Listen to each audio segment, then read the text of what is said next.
మహోన్నతుడ, సర్వాధికారి, సర్వ సృష్టికర్త, సర్వమును సృజించి ఇందులో మాకు జీవాన్ని, ఊపిరిని దయచేసి జీవింపచేస్తున్నటువంటి మా ప్రియ పరలోకపు తండ్రి, తల్లి గర్భములో పడినది మొదలుకొని నేటి వరకు పోషించి సంరక్షించి ఎన్నో బాధల నుంచి, వేదన నుంచి, సమస్యల నుంచి, అనారోగ్యము నుంచి, ప్రమాదాల నుంచి తప్పించి క్షేమముగా కాపాడి మమ్మల్ని అందరినీ మీ సన్నిధానములో ఒక్కటి చేసి నిలవబెట్టిన విధానమును బట్టి మీకు కృతజ్ఞతలు, స్తుతులు, స్తోత్రములు చెల్లిస్తున్నాము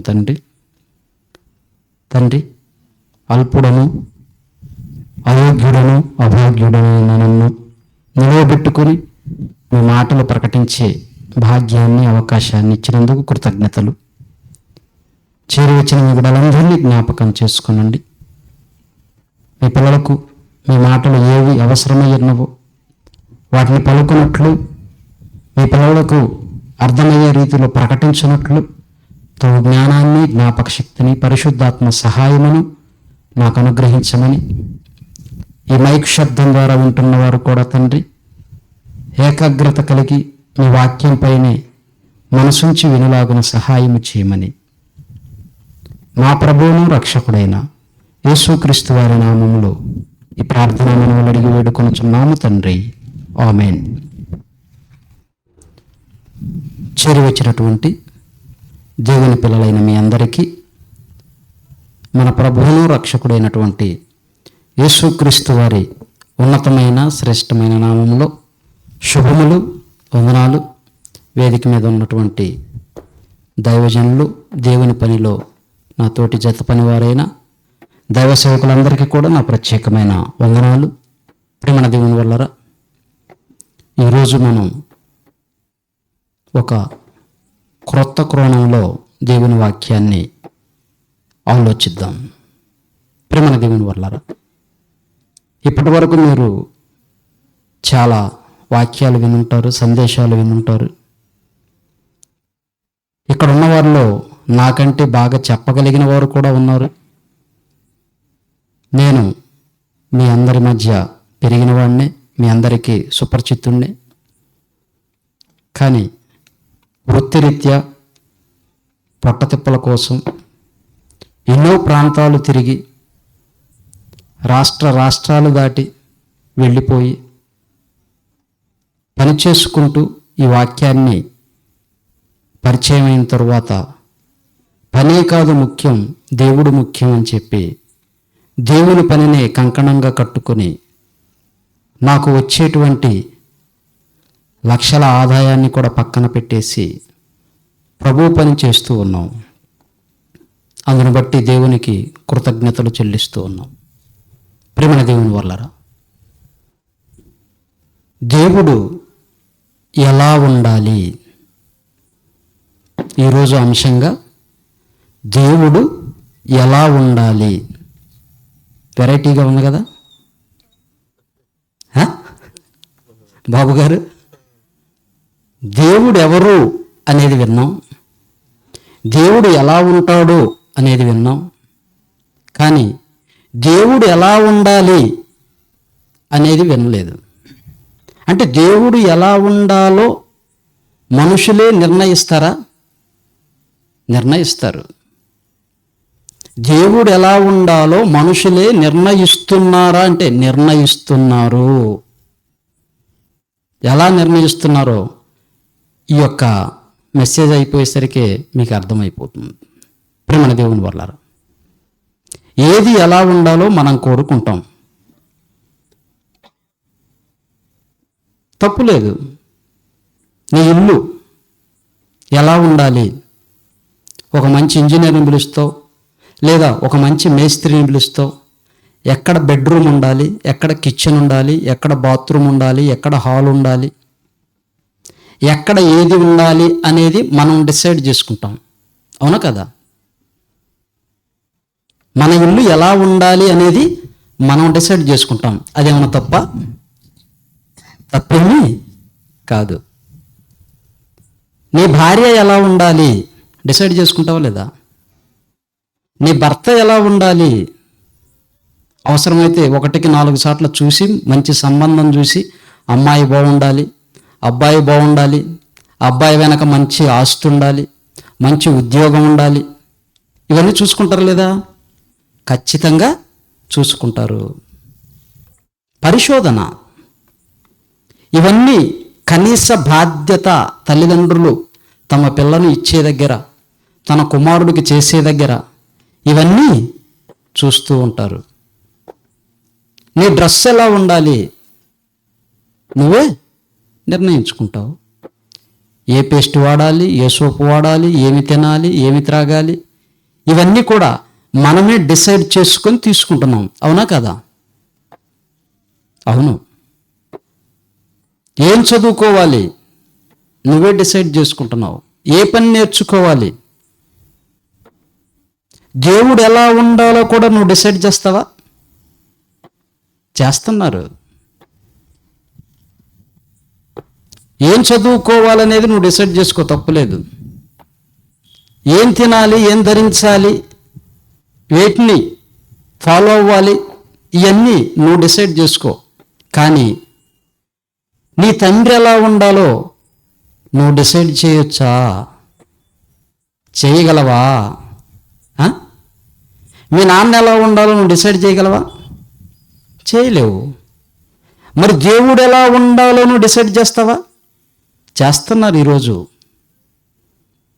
మన భారతదేశంలో 33 కోట్ల మంది దేవీ దేవతలు అనబడిన వారు ఉన్నారు.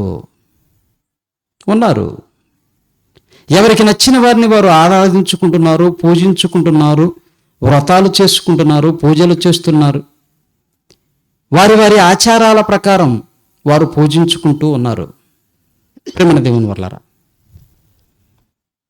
ఈ యొక్క సమాజంలో ప్రపంచవ్యాప్తంగా సుమారుగా 800 కోట్ల మంది ప్రజలున్న ఈ భూమి మీద దేవుణ్ణి నమ్ముతున్న వారే ఎక్కువ. దేవుణ్ణి నమ్ముతున్న వారే ఎక్కువ. అది ఏ దేవుడైనా కావచ్చు. ప్రాంతాల వారీగా, దేశాల వారీగా, వీధికి ఒక దేవుడు, పేటకు ఒక దేవుడు, ఇంటికి ఒక దేవుడు, ఇంటిలో నలుగురుంటే నలుగురికి నలుగురు దేవుళ్ళు.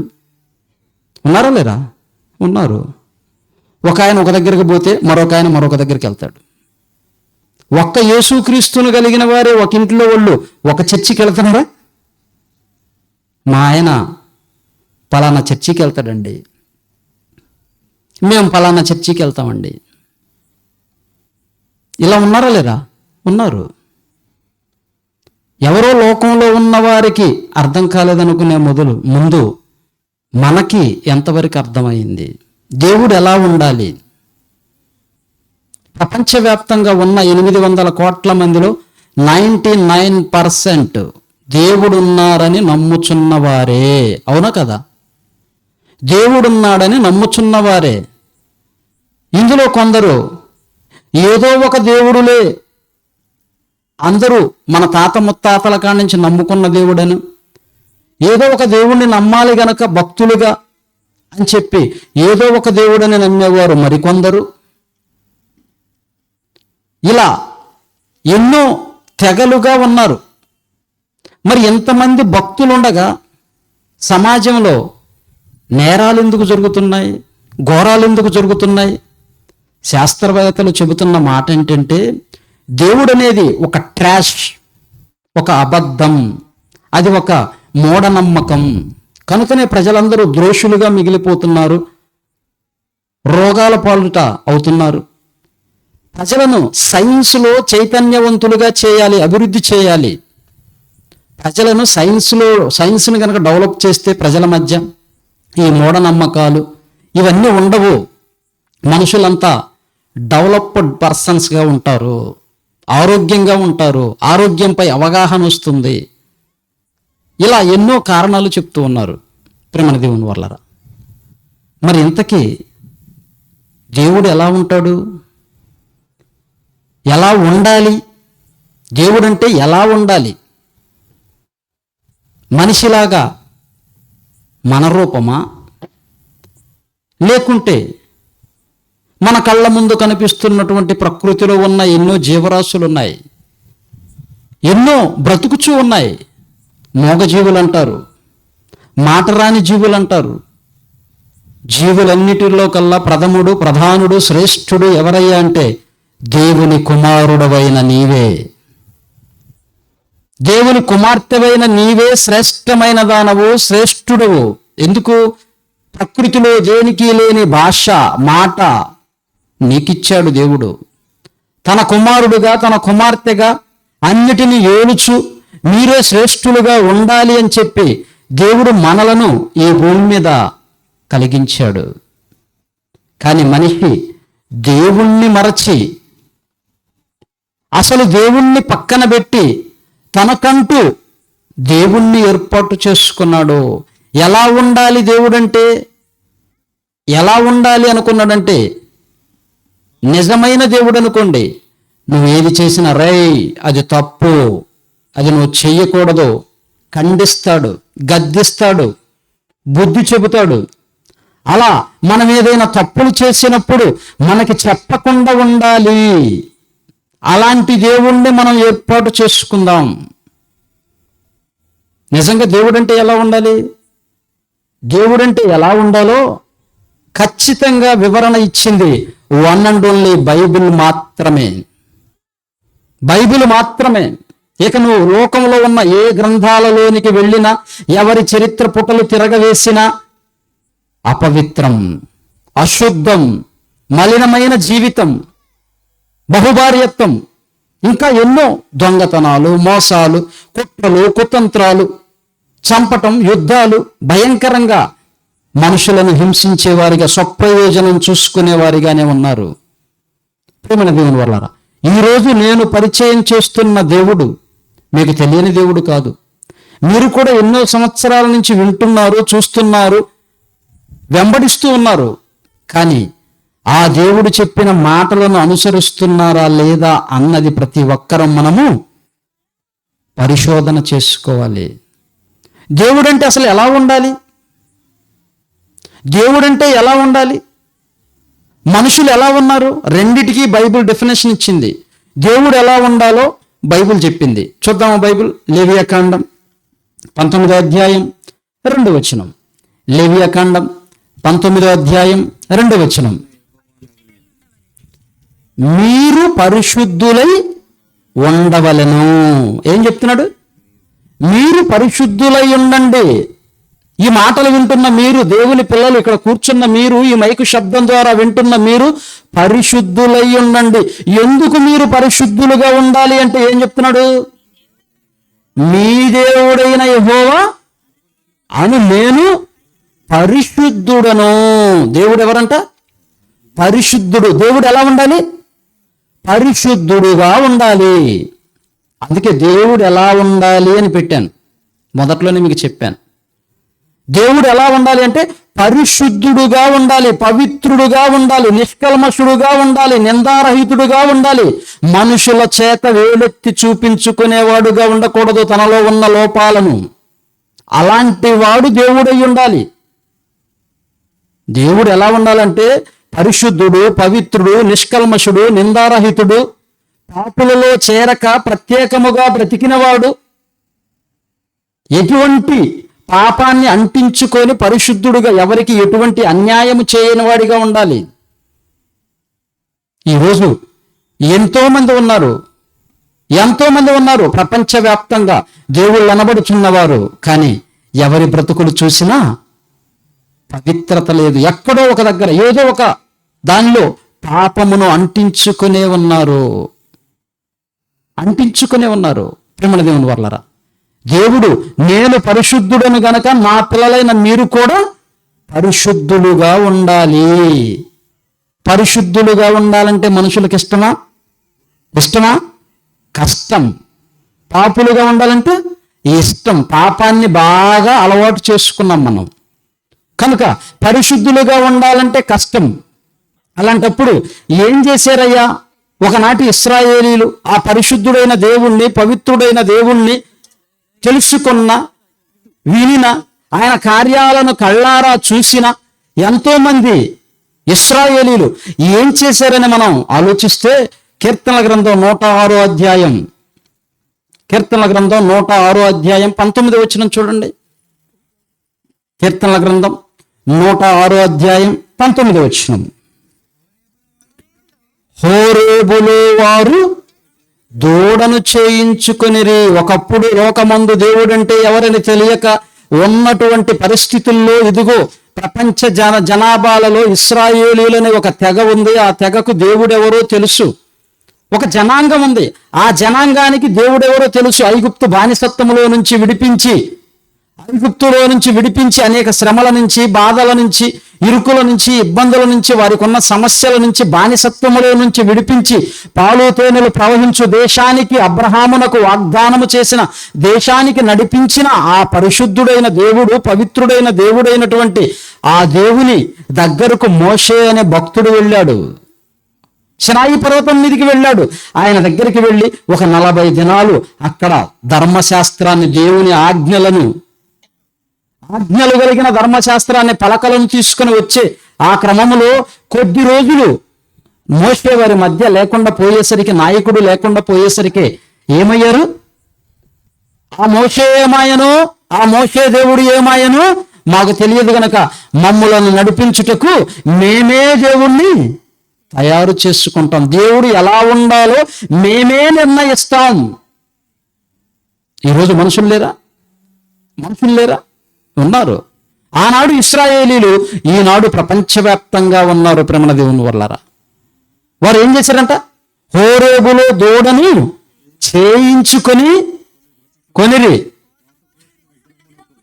నమస్కారము చేసిరి. తన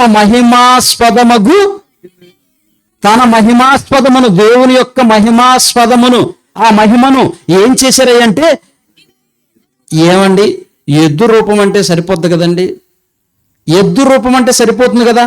అది కాకుండా అది ఏమి తింటుందో కూడా రాయించాడు. గడ్డి మేయు ఎద్దు రూపమునకు మార్చిరి. మనుషులు ఈరోజు దేవుణ్ణి మార్చేశారు. ఎందుకు? మేమేం చేసినా మమ్మల్ని ఏమీ అనకుండా ఉండే దేవుడు కావాలి, మేమేం చేసినా మౌనంగా ఉండే దేవుడు కావాలి, అందుకే ఈరోజు చూడండి, తాగుబోతులందరికీ తాగుబోతు దేవుడు అంటే ఇష్టం. ఎందుకు? ఆయన తాగాడు, నేను తాగుతాను. ఒకవేళ నన్ను ప్రశ్నించడానికి నువ్వు ఎందుకు తాగుతావు అని నేను ఆయన్ని అడగొచ్చు. కనుక ఆయన అడుగుతాను కనుక ఆయన నన్ను అడగడు. కనుక తాగుబోతు దేవుడు ఎలా ఉండాలి? ఇదిగో ఇలా పెట్టుకున్నారు. ఈరోజు ఏదో బయట వాళ్ళని విమర్శించడం కాదు, కానీ క్రైస్తవుల్లోనే చెప్తున్నాను. క్రిస్మస్ వచ్చిందనుకోండి, ఏం చేస్తున్నారు? ఒక పాక వేసి ఆ పాకలో లైటింగ్లు జిగుని లైటింగ్లు పెట్టి, ఒక తొట్టి వేసి ఆ తొట్టిలో గడ్డి పరిచి, గడ్డి మీద ఒక గుడ్డ పరిచి, ఆ గుడ్డలో బొమ్మ పెట్టి పాటలు పెట్టుకుంటూ ఏం చేస్తున్నారు? పాటలు పెట్టి డాన్సులు వేస్తున్నారు. ఏం పాటలు? సినిమా పాటలు. ఏంటి? మనిషికి ఏమైంది? ఎంజాయ్ చేయటానికి. నీ దేవుడు ఎలాంటి వాడు? ఏమన్నాడు? పరిశుద్ధుడను, పవిత్రుడను అంటున్నాడు. కానీ మనుషులు ఏం చేస్తున్నారు? అపవిత్రం చేస్తున్నారు. ఎవరు? క్రైస్తవులే. ఈరోజు చూడండి, వాక్యాన్ని మార్చి ఎంతో మంది క్రైస్తవ సమాజాన్ని భ్రష్టు పట్టిస్తున్నారు.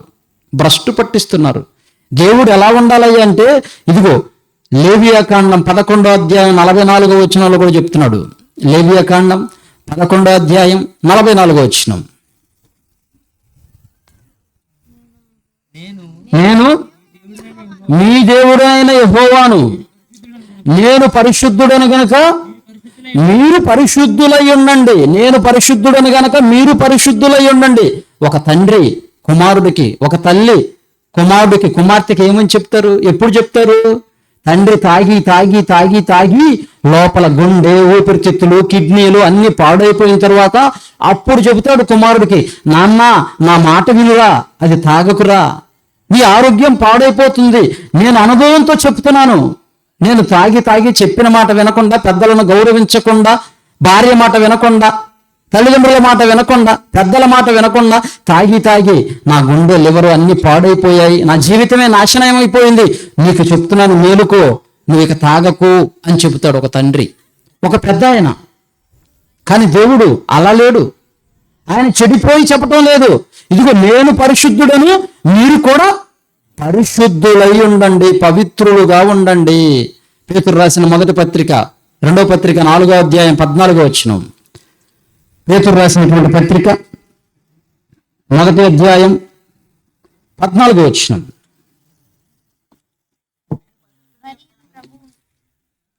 నేను పరిశుద్ధుడనై ఉన్నాను. 1 పేతురు 1:14. నేను పరిశుద్ధుడనై ఉన్నాను గనక మీరును పరిశుద్ధులై ఉండుడని రాయబడి. ఎక్కడ చూసినా బైబిల్లో దేవుడు చెబుతున్న మాట నేను పరిశుద్ధుడను. అటు క్రొత్త నిబంధనలోనో పాత నిబంధనలోనో ఆయన చెబుతున్న మాట నేను పరిశుద్ధుడని మీరు పరిశుద్ధులుగా ఉండాలి. ఆ పరిశుద్ధుడైన దేవుణ్ణి నమ్ముకున్న పిల్లలు క్రైస్తవులు ఎలా ఉండాలి అంటే పరిశుద్ధులుగా ఉండాలని దేవుడు కోరుకుంటున్నాడు. మనమేంటి బాప్తిజం తీసుకున్నప్పుడు చూడండి ఎలా ఉంటాం. బాప్తిజం తీసుకున్నప్పుడు ఎలా ఉంటామమ్మా? మనలాంటి భక్తులు ఎవరు ఉండరు. పాస్టర్ గారు అడుగుతారు నెలలో దిగిన తర్వాత, అమ్మా మరి యేసుక్రీస్తు దేవుడిని నమ్ముతున్నావా? నమ్ముతున్నాను. నీ పాపాలన్నీ క్షమించబడతాయని నమ్ముతున్నావా? నమ్ముతున్నాను. అందరి ముందు, సంఘం ముందు, పాస్టర్ గారి ముందు, దేవుని ముందు, దేవదూతల ముందు సాక్ష్యం ఇచ్చి తల వంచుకొని అందరూ మనల్ని చూస్తూ ఉంటారు. అప్పుడు ఎంతో వినయంగా, విధేయతగా, గౌరవంగా లోబడి బాప్తిజం తీసుకుంటాం.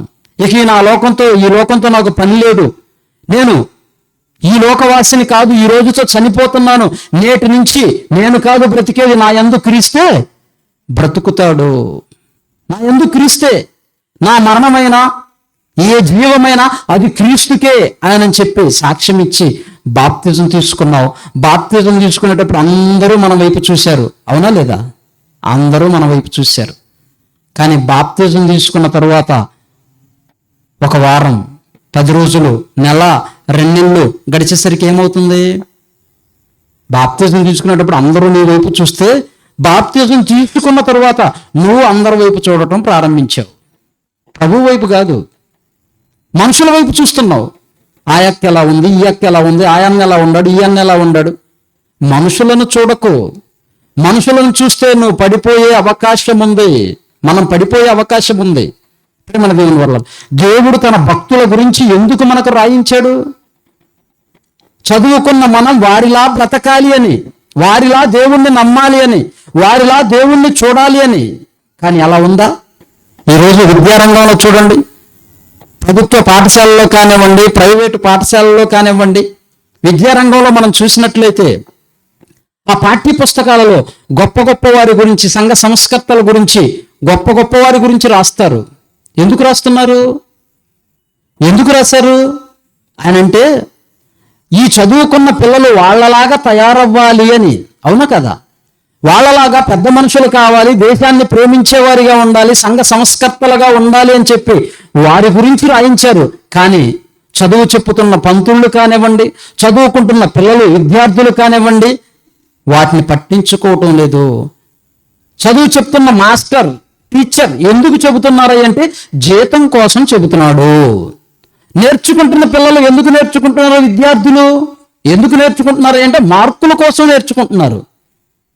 చదువు చెప్పే టీచర్ జీతం కోసం చెబుతుంది, చదువుకుంటున్న విద్యార్థులు మార్కుల కోసం చదువుతున్నారు.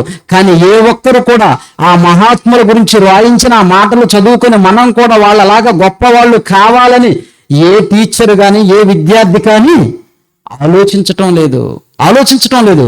దేవుడు ఎందుకు భక్తుల గురించి రాయించాడు? ఎందుకయ్యా అంటే ఇదిగో వీరి బ్రతుకులను చూసిన మీరు, చదువుకున్న మీరు వీరిలా నా కోసం బ్రతకాలి. అబ్రహాము ఎలా నమ్మాడు దేవుణ్ణి? ఆశామాషగా నమ్మలేదు. నీ నమ్మకం ఎలా ఉండాలి అంటే రోగం వస్తేనో లేకుంటే అప్పుడైతేనో వాటి కోసమో దేవుణ్ణి నమ్ముకోకూడదు. పిల్లల కోసమనో, ఆస్తుల కోసమనో, అంతస్తుల కోసమనో, పెళ్లిళ్ళ కోసమనో వాటి కోసం నువ్వు క్రీస్తు దగ్గరికి రావలసిన అవసరం లేదు. లోకంలోనికి వెళితే ఎలాగైనా సంపాదించవచ్చు. కష్టపడే మనస్తత్వం ఉండాలి, నీకు టాలెంట్ ఉండాలి, సంపాదించగలవు, కష్టపడితే సంపాదించగలవు. ఇదిగో ఎన్నో సమస్యల నుంచి విడుదల పొందిన వారు, క్రీస్తుని నమ్మని వారు లేరా? ఉన్నారు. క్రీస్తుని నమ్మిన వాడు బైకులో తిరుగుతుంటే, క్రీస్తుని నమ్మని వాడు కారులో, విమానంలో తిరుగుతున్నాడు.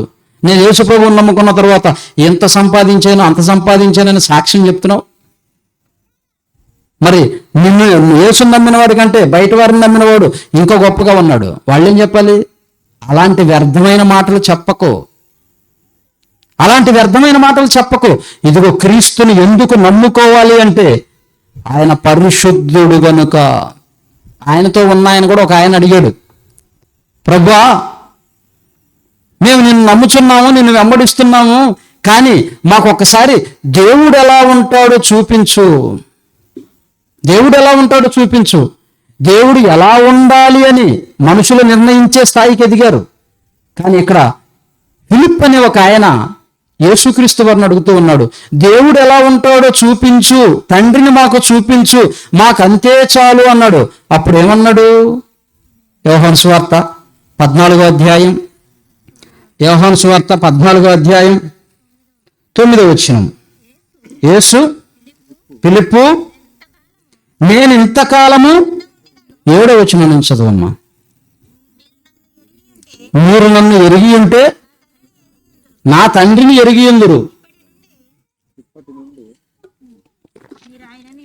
ఇప్పటి నుండి మీరు ఆయనను ఎరుగుదురు, ఆయనను చూచి ఉన్నారని చెప్పాను.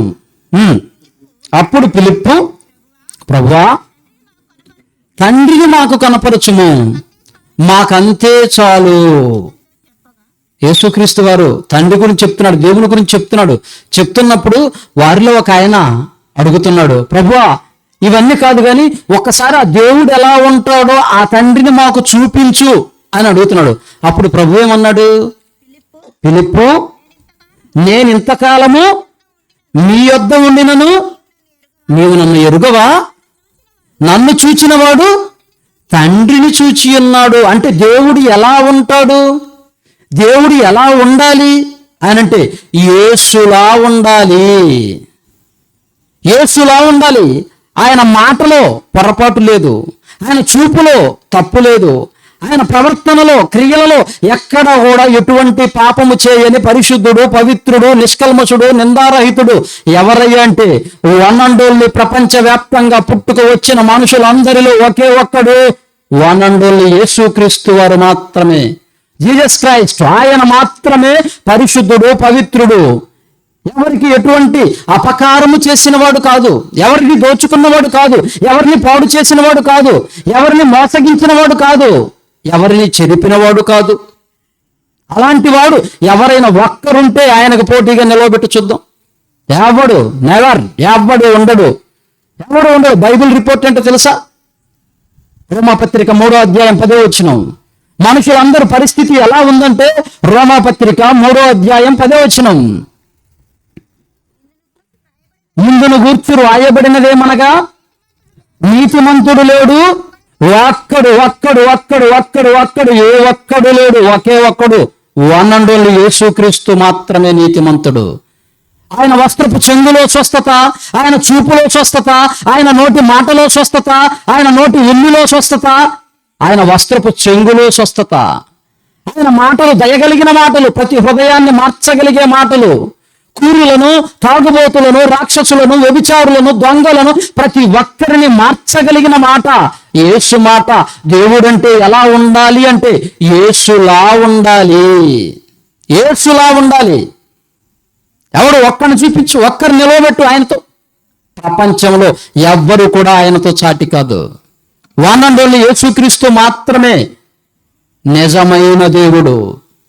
అందుకే ఎఫెసీయులకు రాసిన పత్రిక 4వ అధ్యాయం 5వ వచనంలో ఏమంటున్నాడు చూడండి. ఎఫెసీయులకు రాసిన పత్రిక 4వ అధ్యాయం 5వ వచనం. ప్రభువు ఒక్కడే, విశ్వాసం ఒక్కటే, బాప్తిస్మం ఒక్కటే, అందరికీ తండ్రి అయిన దేవుడు ఒక్కడే. బైబిల్ చెబుతుంది. ప్రేమన దేవుని వల్లారా, దేవుడు ఒక్కడై ఉన్నాడని చెబుతుంటే ఎవరెవరినో ఏవేవో చేసిన వారిని దేవుళ్ళని నీ ఇష్టానుసారంగా పెట్టుకొని దేవుడు అంటే కుదరదు. నా దృష్టిలో జగన్మోహన్ రెడ్డి గారు సీఎం అన్నాను అనుకోండి, ఇప్పుడు కుదురుతుందా? లేదు ప్రధానమంత్రి ఆద్వానీ గారు అన్నాం అనుకోండి, కుదురుతుందా? అది నా నమ్మకం అనుకోండి, కుదురుతుందా? నా నమ్మకం నిలబడుతుందా? నిలబడదు. ఇప్పుడు ఎవరయ్యంటే గత కాలంలో జగన్మోహన్ రెడ్డి గారు, ఇప్పుడు చంద్రబాబు నాయుడు గారు ప్రమాణం స్వీకారం చేయబోతున్నారు. దేవుడు ఎప్పుడు ఎవరికి అవకాశం ఇస్తాడో తెలియదు. ప్రజలందరికీ ఏది క్షేమమో అదే ఇవ్వచ్చు. మేము అదే ప్రార్థన చేసాం. చాలామంది మా చర్చికి వచ్చి పులివెందుల్లో, అయ్యా ప్రార్థన చేయండి మా నాయకులు గెలిచేటట్లుగా అన్నారు. అప్పుడు నేను ఒకటే ప్రార్థన చేశాను. వాళ్ళు ఉన్నారు, దేవా నీ ప్రజలైన పిల్లలకు, నీ పిల్లలైన ప్రజలకు ఏది క్షేమకరమో, ఏది ఎటువంటి ఆటంకము లేకుండా నీ పిల్లలు క్షేమంగా ఉంటారో ఆ పార్టీ వచ్చేటట్లు చేయండి. అది మీ చిత్తం, మా ఇష్టం కాదు. అది మీ ఇష్టం. దేవుని ఇష్టాన్ని కాదంటానికి మనమెవరు? అసలు రాజకీయంతో మనకు పని లేదు. మన పని ఏంటి? ప్రభువు పని. మన పార్టీ ఏ పార్టీ? ప్రభు పార్టీ. ప్రభుతో ఉండాలి. లోకంతో మనకు పని లేదు. యేసుక్రీస్తు వారు ఏమన్నాడు? పిలాతు ముందు నిలవబెట్టాడు, నీ రాజ్యం ఏదన్నాడు? నా రాజ్యము ఈ లోక సంబంధమైనది కాదు, నా రాజ్యం పరలోక సంబంధమైనది, ఆత్మ సంబంధమైనది. ఆ రాజ్యం కోసం నేను పోరాడుతున్నాను. మన పోరాటం ఏదై ఉండాలి? ఆత్మల చెలగాటం. దుష్టశక్తి, అపవాది, వాడు ఎంతో మందిని తన వలలో వేసుకొని గంతులు వేస్తూ ఉన్నాడు. దాని వలలో నుంచి అనేకులను, దేవుని పిల్లలను విడిపించాలి. ఇది మన వేట. రాజకీయ నాయకులతో మనకు పని లేదు. అసలు నన్ను అడిగితే చెప్పాలంటే మంచివాడైతే రాజకీయంలోనికే వెళ్ళడు ఎవడైనా. ఎందుకు? ఈరోజు అంత భ్రష్టు పట్టి ఉంది. ఎవరో పాతకాలంలో ఉన్నారు కొంతమంది మంచివాళ్ళు, నాయకులు. ఈరోజు చూస్తే ఎవ్వరు కూడా ఆ పార్టీ ఈ పార్టీ అని లేదు. అన్ని పార్టీలు భ్రష్టు పట్టిపోయి ఎవరిని ఎలా తొక్కాలి, ఎవరిని ఎలా ముంచాలి, ఎవరిని ఎలా హతమార్చాలి అని ఇవే చూస్తున్నారు. కానీ ప్రజలకు మంచి చేద్దామని ఏ ఒక్కరూ లేరు. ప్రజలు కూడా ఎలా తయారయ్యారు చెప్పలేం. నిన్న రిజల్ట్ చూస్తే అర్థమైపోయింది. అమ్మో, ఏది ఎప్పుడు ఎలా మారిపోతుందో ఎవరికీ తెలియదు. నాకు చాలామంది ఫోన్ చేసి ఎందుకు ఇలా అయిందంటారు. ఎందుకు ఇలా అయిందని అడుగుతున్నారు. అయ్యా అది దైవాధీనం, మన ఇష్టం కాదు. ఆయన ఏది ఇచ్చాడో దాని కింద మనం దాన్ని గౌరవిస్తూ బ్రతకమన్నాడు. ప్రభుత్వాన్ని, నాయకులను గౌరవించండి, వారి కోసం ప్రార్థన చేయండి అన్నాడు. అధికారుల కోసం ప్రార్థన చేయండి అన్నాడు. ఎవరు చెప్పారండి? ఎవరు చెప్పారు? బైబిల్ చెప్పింది. ప్రపంచంలో ఏ ఒక్కరు చెప్పలేదు. బైబిల్ చెప్పింది. దేవుడు ఎలా ఉండాలంటే పరిశుద్ధుడిగా ఉండాలి, పవిత్రుడిగా ఉండాలి. ఆఖరికి దేవుడు ఎలా ఉంటాడో నువ్వు చూడాలి, ఆయనను వెంబడించాలి అంటే ఎలా ఉంటాడంటే యేసులా ఉంటాడు, యేసుక్రీస్తులా ఉంటాడు. ఆయనను వెంబడించు. ఆయనతో పాటు సరితూగగలిగిన వారు, ఆయనతో పాటు పోలిక కలిగిన వారు, ఆయనలాగా జీవించిన వాడు ఏ ఒక్కరుండా వాళ్ళని తీసుకొని రా, నేను వెంబడిస్తా. లేరు. ఆయన ఏమని సవాలు చేశాడు ఈ ప్రపంచానికి? యోహాను సువార్త 8వ అధ్యాయం 47వ వచనం. యోహాను సువార్త 8వ అధ్యాయం 47వ వచనం. దేవుని సంబంధి అయిన వాడు దేవుని మాటలు వినును, దేవుని సంబంధులు కానివాడు కారు గనకనే మీరు వినరని చెప్పాను. అందుకు యూదులు మేము 46 నాలో పాపమున్నదని మీలో ఎవడు స్థాపించగలడు? ప్రపంచంలో ఎవరినైనా చెప్పమను, ఏ ఒక్కరూ చెప్పలేరు. నేను చెప్పలేను, నువ్వు చెప్పలేవు, ప్రపంచవ్యాప్తంగా ఎవరూ చెప్పలేరు. మన బ్రతుకులన్నీ పాపముతో, మలినముతో, మురికితో అంటుకొని ఉంటే ఆ మురికి గుంటలో పడి ఉన్న మనలను లేపి పరిశుద్ధులుగా, పవిత్రులుగా తన రక్తంతో కడిగి తన సంఘములో స్తంభంగా నిన్ను నిలవబెట్టాడు. నిన్ను కడిగి నిలవబెడితే మరలా నేను వెళ్ళి బురద గుంటలో పడుకుంటానంటావు, మరలా నేను ఆ పాప వృక్షులోనికి వెళతానంటే ఎంత పొరపాటు. చిన్నపిల్లవాడు ఏదైనా తప్పు చేస్తే, తెలిసో తెలియక తప్పు చేస్తే అయ్యో పాపం పోనీ తెలియదు అనుకుంటాం. ఒక తల్లి పిల్లవాడిని ఎత్తుకుందండి, మరొక తల్లి ఎదురుగా నుంచొని మాట్లాడుతున్నారు. ఇద్దరు మాట్లాడుకుంటూ ఉన్నారు. వీడు చంకలో ఉన్నాడు పిల్లాడు, పాలు తాగే పిల్లాడు. ఆమె మెడలో తాడుంది, బంగారు తాడుంది. వీడు చెయ్యి వేసి ఇలా లాగాడు అనుకోండి, ఏమన్నా తప్ప? పసిపిల్లవాడు కదా, తప్ప? వాడికి తెలియదు. తల్లి ఊరుకుని ఆయన చేయి తీస్తుంది, ఆమె కూడా వదులు ఆయన చేయి తీస్తుంది. అదే సంకలో ఉన్న పిల్ల కాకుండా తల్లి వేసిందనుకో చెయ్యి, ఎలా ఉంటుంది? ఏమి ఉరులట్టుంది. ఎంత వయసు వచ్చింది, 20, 30, 40, 50, 60, 70 సంవత్సరాల వయసు వచ్చింది. ఏది పాపమో ఏది పుణ్యమో తెలిసిన తరువాత కూడా మరలా పాపం వైపు వెళ్ళిపోతున్నావు. యేసు ఎలాంటి వాడో తెలిసి కూడా పాపలోకం వైపు వెళ్ళిపోయి పాపంలోనికే వెళ్ళాలని ఆలోచిస్తున్నావంటే నీకు క్షమాపణ ఉండదు. బాప్తిజం తీసుకునేటప్పుడు ఏ మాట చెప్పావో, యేసును వెంబడిస్తానన్నావు, యేసును అనుసరిస్తానన్నావు, ఆయన కోసమే బ్రతుకుతానన్నావు. కానీ ఆయన కోసం బ్రతకటం లేదనుకోండి, విడిచిపెట్టడు. ఎందుకు? నేరస్తులను జనరల్ జైలుకి కర్మాగారాలకు ఎందుకు పంపిస్తున్నారు? తప్పు చేసిన వాళ్ళని ఎందుకు పంపిస్తున్నారు? అక్కడికి వెళ్ళిన తరువాత క్రమశిక్షణ నేర్చుకోవాలి, క్రమశిక్షణ నేర్చుకొని తిరిగి రావాలి. అవునా కదా? ఈ భూమి మీదకి ఎందుకు పంపించాడు? ఈ భూమి మీదకి ఎందుకు పంపించాడంటే నువ్వు ఇక్కడ ఒక క్రమాన్ని నేర్చుకొని రావాలి. నువ్వు అందరినీ ప్రేమించాలి. యేసులా ప్రేమిస్తున్నావా? సహోదరుల మధ్య సమాధానం లేదు, ఐక్యత లేదు, ప్రేమ లేదు. పైకి మాత్రం వందనాలు వందనాలు, లోపల నల్లగుండెల్లో ఏముంది? నిజంగా హృదయపూర్వకంగా చెప్తున్నావా? వాడు ఎలాంటి వాడైనా నువ్వు ప్రేమించాలి అని ప్రభువు చెప్పాడు. అతనిలో ఎలాంటి ద్వేషం అన్నా ఉన్నాయి, వదిలేసాయి. అది అతనికే అనారోగ్యం. అసూయ ఎవరికి అనారోగ్యం? ఎవరు అసూయ పడతారో వాళ్ళకే అనారోగ్యం. నా మీద నీకు అసూయ ఉందనుకో, నాకు ఎటువంటి ప్రాబ్లం ఉండదు, నీకే అది ఎఫెక్ట్ అవుతుంది, నీ ఆరోగ్యమే దెబ్బతింటుంది. కనుక ఇదిగో మనం యేసులా ప్రేమించాలి, యేసులా గౌరవించాలి, యేసులా జీవించాలి. దేవుడు ఎలా ఉంటాడు అంటే యేసులా ఉంటాడు. దేవుడు ఎలా ఉండాలి? యేసులా ఉండాలి. ఆయనే నిజమైన రక్షకుడు. ప్రతి మనిషి కోసం ప్రాణం పెట్టినవాడు, రక్తాన్ని చిందించినవాడు. నీ కోసం నీ భార్య పెట్టలేదు, నీ భర్త పెట్టలేడు, నీ పిల్లలు పెట్టలేరు, నీ తల్లిదండ్రులు పెట్టలేరు, నీ వెంట ఏమీ రావు. చెప్పాడు. అదే నాకంటే ముందు రాజన్న గారు, వీళ్ళందరూ నాకు చాలా పరిచయం.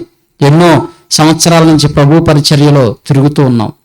ఎన్నోసార్లు ఈ ప్రాంతానికి వచ్చినప్పుడు అబ్రహాం గారు కానివ్వండి, డేవిడ్ కానివ్వండి, మరి సోదరులు మహేష్ కానివ్వండి, ప్రభు ఉన్నాడు. ఎన్నోసార్లు కాన్ఫరెన్స్లో నాతోటి వాక్యం చెప్పించేవాడు, చాలా మందికి వాక్యాన్ని అందించాడు. మన బ్రతుకేంటంటే వాక్యం కోసం, వాక్యం కోసమై ఉండాలి. నీ కోసం, నీ భార్య కోసము, నీ పిల్లల కోసమో కాదు. వాళ్ళకి కావలసినవి సమకూర్చు, వారిని ప్రేమించు, గౌరవించు. వాళ్ళందరికంటే ఎక్కువ నువ్వు ప్రేమించవలసింది ఎవరినయ్యా అంటే నిన్ను పుట్టించిన దేవుణ్ణి. ఆయన ఎలాంటి వాడయ్యంటే పరిశుద్ధుడు, పవిత్రుడు. ఆయన కోసం మనము కూడా పరిశుద్ధులుగా, పవిత్రులుగా బ్రతికితేనే మనం పరలోకం చేరగలం. అబ్రహాము ఎలా నమ్మాడు? ఎలా నమ్మాడయ్యా అంటే నువ్వు పలానా దగ్గరికి వెళ్ళాలి అన్నాడు, అంతే. నువ్వు ప్రయాణం కావు అమ్మన్నాడు. వెంటనే ఏం చేశాడు?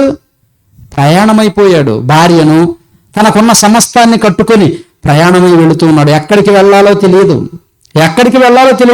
కానీ వెళ్ళాడు.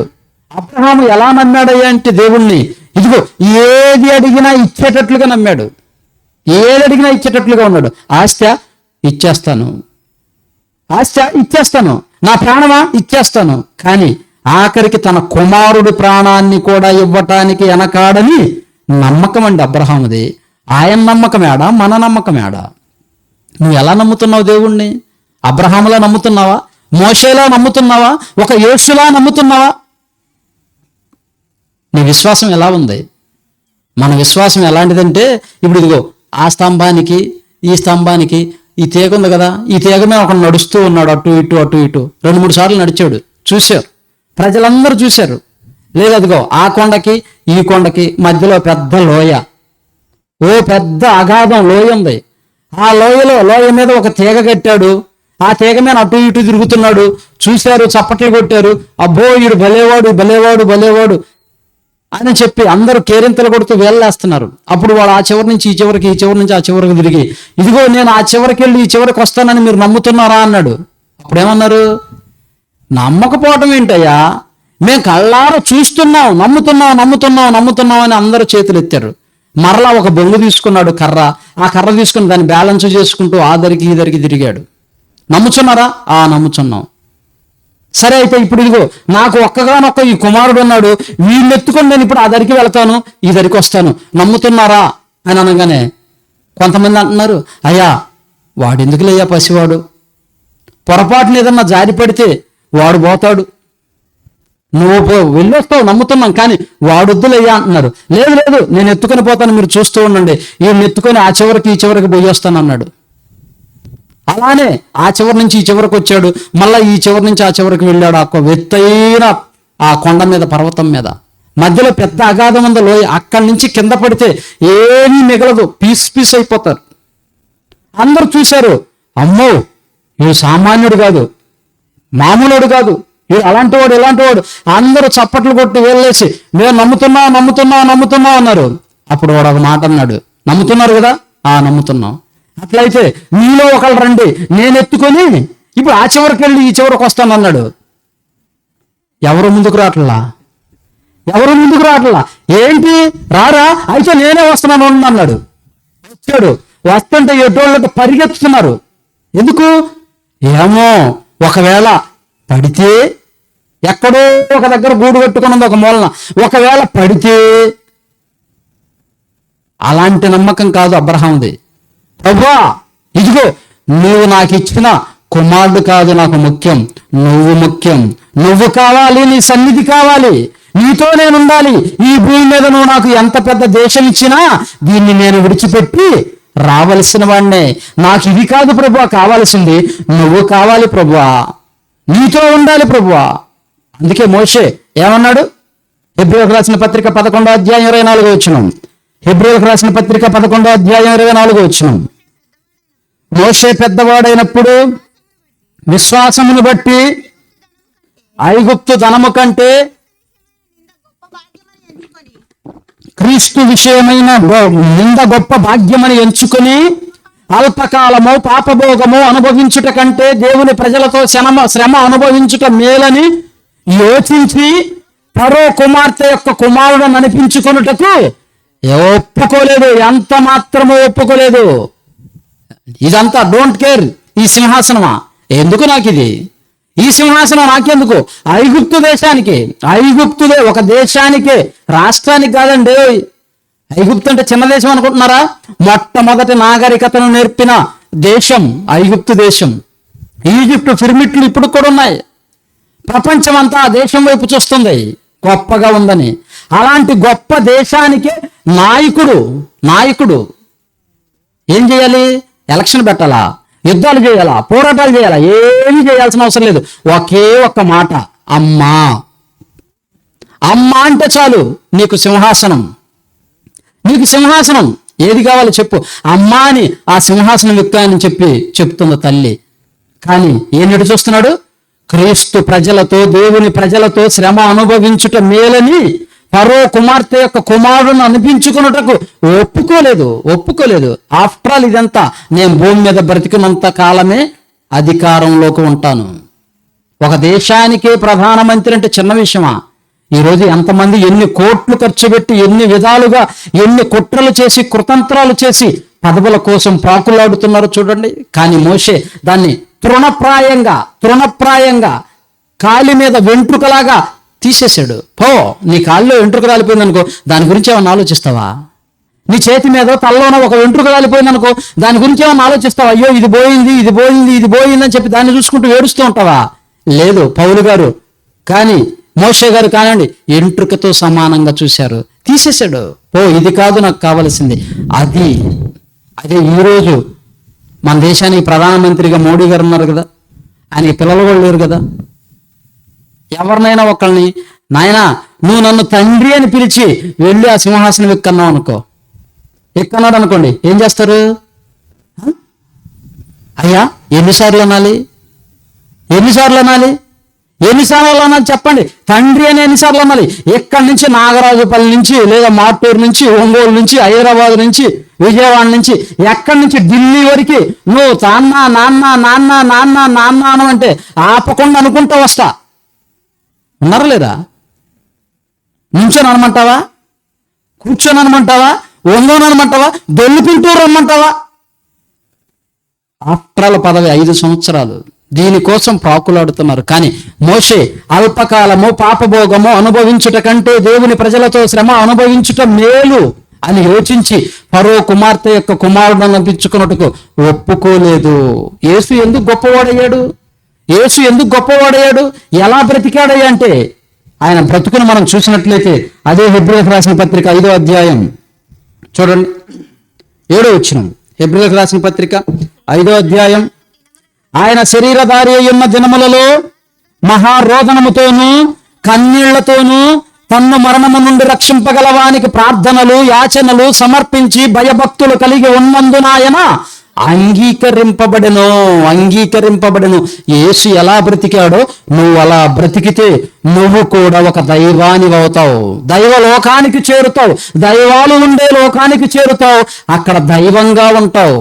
అది బైబిల్ యొక్క థియరీ, బైబిల్ యొక్క సారాంశం. ఇదిగో మీరు కూడా పరిశుద్ధులుగా ఉండి దేవుడులాగా బ్రతికి ఆయన ఉన్న మహాలోకమైన పరలోకానికి చేరాలన్నది దేవుని అభిష్టం, ఆయన సంకల్పం. పాపంతో మలినంతో మన జీవితాలను అపవిత్రం చేసుకుంటే ఆ అపవిత్రమైన బ్రతుకులను పవిత్రులుగా చేయటానికి పరిశుద్ధుడైన యేసుని పంపించి ఆ కల్వరి శిలువలో ప్రాణం పెట్టించి ఆయన పరిశుద్ధమైన రక్తాన్ని, నిర్దోషమైన రక్తాన్ని, నిబంధన రక్తాన్ని చిందించి ఆయన రక్తములో మన పాపాలను కడుక్కొని పరిశుద్ధులుగా పరలోకానికి చేరే మార్గాన్ని వేసిన ప్రభు అయిన యేసే నిజమైన దేవుడు. దేవుడంటే యేసులా ఉండాలి. యేసు దేవుడై ఉన్నాడు. ఆయన్ని నమ్మండి, ఆయన్ని విశ్వసించండి. మనుషులు ఎందరూ ఉన్నా ఎవరిని చూసినా అపవిత్రం, ఏదో ఒక విషయంలో త్రోవ తప్పిపోయి ఉంటారు. నిజమైన మార్గదర్శి ఎవరయ్య అంటే ప్రభు అయిన యేసు. దేవుడు ఎలా ఉండాలి అంటే యేసులా ఉండాలి, యేసులా బ్రతకాలి, యేసులా ప్రేమించాలి, యేసులా ప్రాణం పెట్టగలవా? పెట్టిన వాళ్ళు ఉన్నారా నీకోసం? ఎవరైనా? ఎవ్వరూ లేరు. యేసే నిజమైన దేవుడు. ఆయన నమ్మండి, విశ్వసించండి. దేవుని మాటలు మీ దగ్గరకు వచ్చింది ఎందుకంటే మిమ్ములను ఎలాగైనా దేవుడు రక్షించాలని తన తాపాత్రం. ఆయన కుమారుణ్ణే బలిగా ఇచ్చాడు. ఆ బలి అయిపోయిన యేసు నిన్ను పిలుచుచున్నాడు ఈ రాత్రి. ప్రియ సోదరుడా, ప్రియ సోదరి, ఆలోచించు.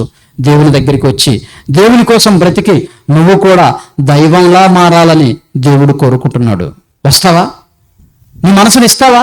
నీ జీవితాన్ని ఇస్తావా యేసు కోసం? ఆలోచించి చక్కటి నిర్ణయం తీసుకొని దేవుని కోసం బ్రతికేటట్లుగా నీ యొక్క స్థిరత్వం కలిగి ఉండాలని, అబ్రహాములా నమ్మకంగా ఉండాలని, మోషేలా నమ్మకంగా ఉండాలని తెలియజేస్తూ నా మాటలు ముగిస్తున్నాను. కళ్ళు మూసుకోండి, ప్రార్థన చేసుకుందాం. మహాపరిశుద్ధుడైన దేవ, జీవాధిపతి అయిన తండ్రి, మీకు స్తోత్రములు. మీరు ఇచ్చిన సమయాన్ని బట్టి కృతజ్ఞతలు తండ్రి. ఈ రోజంతయు వెళ్ళిన ప్రయాణాల్లో, పనుల్లో మమ్మలను క్షేమంగా కాపాడి మీ సన్నిధానంలో నిలవబెట్టి మీ మాటలు వినగలిగే భాగ్యాన్ని, అవకాశాన్ని, అదృష్టాన్ని ప్రసాదించారు. అందుని బట్టి కృతజ్ఞతలు తండ్రి. విన్న మేము విడిచిపెట్టేవారిగా ఉండక విన్న పాటల ప్రకారం ప్రవర్తించువారమై ఉండి మీ చిత్తాన్ని జరిగించి పరిశుద్ధులుగా, పవిత్రులుగా, మీ పిల్లలుగా జీవించగలిగే భాగ్యాన్ని, జ్ఞానాన్ని, భయమును, భక్తిని మాకు ప్రసాదించండి. ఈ కార్యక్రమాన్ని ఏర్పాటు చేసిన బిడ్డలందరినీ జ్ఞాపకం చేసుకోండి తండ్రి. ప్రత్యక్షంగా, పరోక్షంగా ఎందరైతే కష్టపడ్డారో వారిని అందరినీ దీవించండి. ఈ గ్రామంలో ఉన్న ప్రతి కుటుంబాన్ని మీరు పేరు పేరున జ్ఞాపకం చేసుకోనండి తండ్రి. ఇంతవరకు మీ మాటలు వినిపించినందుకు కృతజ్ఞతలు చెల్లిస్తున్నాం. చేరువచ్చిన బిడ్డలందరినీ బట్టి కృతజ్ఞతలు. ఈ మాటలు మైక్ శబ్దం ద్వారా విన్న బిడ్డలను, వారి కుటుంబాలను కూడా జ్ఞాపకం చేసుకునండి. వీరందరి కుటుంబాలలో శాంతి, నెమ్మది, సమాధానము, ఐక్యత, ప్రేమను మీరు నింపండి. మరి ఇక్కడ స్థానికంగా సేవను జరిగిస్తున్న మీ కుమారుడు అబ్రహాము గారిని, తనకు సహకారులుగా నిలుస్తున్నటువంటి ఎందరో ఇంకా కుటుంబాలు ఉన్నాయి తండ్రి. ఆ బిడ్డలందరినీ జ్ఞాపకం చేసుకోనండి, వారి కుటుంబాలను జ్ఞాపకం చేసుకోనండి. దూర ప్రాంతం నుంచి వచ్చి వీటిని అన్నింటినీ సిద్ధపరిచిన మీ పిల్లలందరినీ, వారి కుటుంబాలని, భార్యలను, బిడ్డలను జ్ఞాపకం చేసుకుని మీ కృపలో భద్రపరచమని, మేము చేస్తున్న సేవా పరిచర్యలను తోడుగా ఉండి మమ్మల్ని ఇంకా బహుబలంగా మీ సన్నిధిలో వాడుకొనమని కోరుకుంటూ వేడుకుంటూ మా ప్రభువును రక్షకుడైన యేసుక్రీస్తు వారి నామములో ఈ ప్రార్థన మనవులు అడిగి వేడుకొనుచున్నాము తండ్రి. ఆమేన్. అందరికీ వందనాలు. ప్రేమ దేవుని వల్ల రేపటి దినం మార్టూరులో మరి బైబిల్ లేఖనాల పరిశోధన సదస్సు ఉంటుంది. మార్టూరులో మన చర్చి బిల్డింగ్ నందు ఉదయం 10 గంటల నుంచి సాయంత్రం 4 గంటల వరకు మరి అక్కడ మధ్యాహ్నం భోజనం కూడా ఏర్పాటు చేశాం.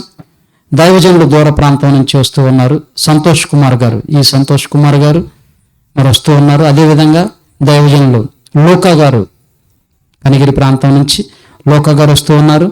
మంచి వర్తమానాన్ని అందిస్తారు. మీరందరూ కూడా సిద్ధపడి రేపు ఉదయం 10 గంటలకల్లా మార్టూరు చర్చి బిల్డింగ్ దగ్గరికి రావాల్సిందిగా మనం చేస్తున్నాం. ఇంకా మీకు తెలిసిన వారికి కూడా చెప్పి మీకు తెలిసిన వారిని తీసుకొని రావాల్సిందిగా ప్రభు పేరిట మనవి చేస్తూ ఈ నా మాటలు ముగిస్తున్నాను. అందరికీ వందనాలు.